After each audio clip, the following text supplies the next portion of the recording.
여러분 안녕하세요. 이야기하는 남자 아이겠습니다. 토트넘이 라이프치히에게 1, 2차전 합산 단 한 골도 넣지 못하고 완패를 당하고 말았습니다. 그동안 손흥민 선수가 빠지고 추락을 거듭하던 토트넘이었기에 많은 분들이 패배를 예상하셨을 것이고 저도 그런 생각이 있었지만 막상 현실로 드러나니 참으로 침통한 심정입니다. 이런 결과가 나오게 된 데에는 손흥민, 케인, 시소코 등 주축 선수들의 이탈은 당연한 것이고 포체티노의 해임과 무리뉴에 대한 비판도 있지만 거기에 더해 이적 시장에서의 그토록 요구되던 수비수나 스트라이커 영입이 없었다는 점도 계속 지적받고 있는 상황입니다. 하지만 토트넘의 경영권을 가지고 있는 다니엘 레비 회장의 생각은 그와 좀 다르다고 합니다. 많은 토트넘 팬들이 알고 있다시피 다니엘 레비 회장과 구단주 조 루이스는 짠돌이 중에서 찐으로 통하죠. 그런데 지금 토트넘의 성적이 하락세로 접어든 이 시국에 레비 회장이 다음과 같은 말을 해서 팬들의 공분을 사고 있습니다. 그 말은 바로 이것입니다.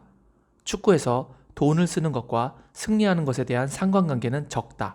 이 발언에 관련된 현지 뉴스 기사를 통해 과연 레비는 정확하게 뭐라고 했으며 향후 토트넘은 어떻게 될지 생각해보는 시간을 가져보겠습니다. 토트넘의 회장인 레비는 돈을 쓰는 것과 축구에서 이기는 것 사이에는 상관관계가 적다고 주장했습니다. 그의 이런 주장의 근거는 바로 이것입니다. 토트넘은 여름과 겨울 이적 시장에서 은돔벨레, 클락, 세세뇽, 로셀소, 베르베인, 제드송 페르난데스를 데려왔는데 무리뉴 감독은 최근 6경기에서 단 한 번도 이기지 못하고 있다는 겁니다. 반면 포체티노는 18개월 동안 그 어떤 선수와도 사인을 하지 않았음에도 불구하고 엄청난 성과를 거둬냈다는 것이죠. 하지만 이런 레비 회장의 근거를 팬들은 인정하지 않고 있죠. 이적 시장에 투자하지 않으면 빅클럽과의 경쟁에서 언젠가는 밀릴 것이라고 전망하는 사람들이 훨씬 많습니다. 포체티노의 무영입 18개월이야 그 전에 영입해오거나 성장한 선수들의 실력이 만개했을 때의 얘기였고 이제 언젠가는 그 선수들이 노세화가 올 테니 미리 준비를 해야 한다는 것이죠. 이번 이적 시장에서 브루노 페르난데스를 영입한 맨유는 그동안 이적 시장에서의 삽질을 만회하는 효과를 보고 있습니다. 하지만 레비는 새로운 경기장과 훈련장이 완공되었기 때문에 이곳에서 효과를 볼 수 있다고 말하고 있습니다. 훈련과 여러 프로그램을 통한 발전을 기대하는 것으로 보입니다.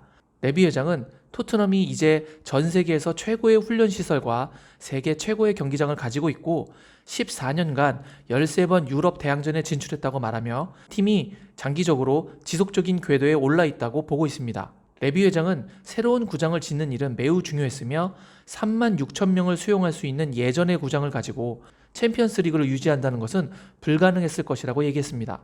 그러면서 그는 스퍼스가 지난 4년간 선수들에게 한 기본 지출이 31억 6천만 원이었는데 그간 거둔 성적이 대단하기 때문에 지출과 우승 사이에는 별 상관관계가 없다고 말했습니다. 토트넘은 오히려 19년 동안 2조 5,306억을 구단 인프라에 투자했고 그 지불 능력을 유지해 왔다고 합니다. 경쟁적으로 자금을 끌어모으는 것에 더 노력했다고 하네요. 그리고 그는 이사진은 클럽을 보호하기 위해 장기적인 관점을 취해야 한다고 합니다. 자신은 많은 비판을 받아들일 것이라면서 말이죠. 그러면서 그는 팬들에게 이사진이 클럽의 이익을 가슴에 품고 있다고 믿고 열렬한 야망을 계속 가져달라고 부탁했습니다. 레비 회장의 인터뷰 기사 내용을 간단하게 정리하자면 자신의 기조는 선수보다 구단 인프라에 투자하는 것이 더 효과적이고 그것은 지난 시간 동안 결과로 입증되었다는 얘기네요. 실제로 토트넘은 이적 시장에서 사용한 돈이 프리미어리그 팀 중에서 가장 적다는 통계가 나왔습니다. 하지만 지난 몇 년간 정말 좋은 성적을 냈었죠. 이걸 자신의 주장에 대한 근거를 삼고 있다는 얘기인데 그럼 앞으로도 이적 시장에서 비싼 선수 영입은 별로 없을 것이라는 얘기군요. 그리고 주급 인상도 쉽지는 않을 것으로 보입니다. 하지만 레비의 주장과는 다르게 선수에 대한 구단의 적은 투자로 지금의 토트넘은 선수난에 허덕이고 있습니다.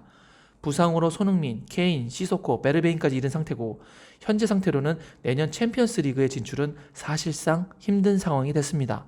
다른 모든 팀에게도 마찬가지겠지만 챔피언스 리그가 토트넘에게 주는 영향은 정말로 대단합니다. 풋볼 런던과 연결되어 있는 스위스의 람블이라는 매체가 조사한 바에 의하면 토트넘은 지난 3년간 프리미어 리그 모든 팀들 중에서 가장 큰 수익 성장을 이뤄냈다고 합니다. 그러니까 예전 수입 대비 지금 수입의 증가폭이 가장 큰 구단이라는 거죠. 토트넘의 수입은 2016년에는 3,266억이었는데 2019년에는 7,139억으로 무려 3,873억이 증가한 것이고 이건 성장률 119%라는 엄청난 수익 증가입니다. 이 수치는 챔피언스리그 우승팀인 리버풀의 3,592억과 맨체스터 시티의 2,224억보다 상당히 높은 금액입니다. 그러다 보니 토트넘의 이 기간 성장은 첼시의 1835억, 그리고 맨체스터 유나이티드의 1742억, 아스널의 684억을 굉장히 크게 앞지르고 있습니다. 하지만 기존 수입 대비 현재의 수입의 증가 금액 말고 그냥 구단이 벌어들이는 총 수입으로 비교를 하자면 토트넘의 총 수입은 7139억으로 여전히 맨체스터 유나이티드의 9752억과 맨체스터 시티의 8321억, 그리고 리버풀의 8290억에 뒤처지고 있습니다. 하지만 토트넘의 2019년의 수입은 런던 라이벌인 첼시의 7070억과 아스널의 6084억을 몇 년 만에 처음으로 앞질렀다고 합니다. 이 자료에서 알 수 있는 것은 경기장의 신축도 중요하지만 챔피언스 리그에 진출하는 것이 얼마나 중요한 것인가를 보여주고 있습니다. 챔피언스 리그에 나간 지 오래된 아스널의 수입은 놀랄 정도로 급감했으니까요. 구단주 조 루이스와 회장 다니엘 레비가 구단 인프라에만 투자를 시행하고 경쟁력 있는 선수들을 지원해주지 않음으로 인해서 만약 올 시즌 챔피언스 리그에 진출하지 못하게 되면 그 손실은 클 것으로 보입니다. 그런데 레비는 이에 대해서도 말을 했는데요. 만약 다음 시즌에 챔스에 진출하지 못하게 되면 이번 여름에 쓰기로 정해진 지출 금액에 전반적으로 영향이 있을 것이라고 말했습니다. 예산을 더 줄이고 긴축 경영을 하겠다는 겁니다. 다음 시즌 챔스 복귀를 위해 투자를 하기보다는 손실을 막기 위해 예산을 삭감한다는 얘기를 듣고 역시 레비는 레비구나 하는 생각을 하게 됐습니다. 그리고 최근 해리 케인의 맨유 이적설까지 나오고 있습니다. 보도에 따르면 맨유의 사장 우드워드는 레비 회장에게 케인에 대해서 대화를 나누고 싶다는 입장을 밝혔다고 합니다.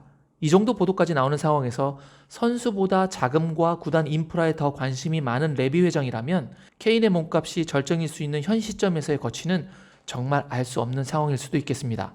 새로운 선수 영입과 구단 인프라 구축, 분명 둘 다 중요하지만 어느 쪽에 더 무게중심을 두는 것이 맞을까요? 구단과의 문제로 사임했던 전 토트넘의 선수 영입 담당자 폴 미첼은 많은 좋은 선수들을 영입했었습니다. 그는 재직 당시 손흥민, 알더베이럴트, 알리, 트리피어를 영입해냈고 그가 떠나고 난 뒤 토트넘은 와냐마, 얀센, 은쿠드를 영입했죠. 그가 있을 때 영입한 선수들과 없을 때 영입한 선수들의 기량 차이가 여실하게 드러나고 있고 그것이 팀의 성적과 수익에도 영향을 준다는 것을 알 수 있습니다. 그런 폴 미첼은 지금 어느 구단에서 일하고 있을까요? 바로 어제 토트넘을 박살낸 라이프치히입니다. 선수 영입이 구단의 미래와 연결된다는 더욱 강력한 증거가 되겠네요.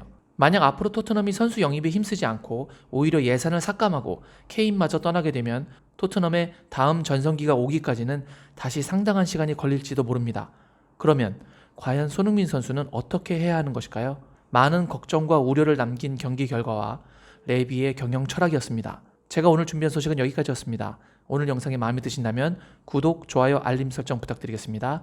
여러분 항상 건강 유의하시길 바랍니다. 역시 I guess.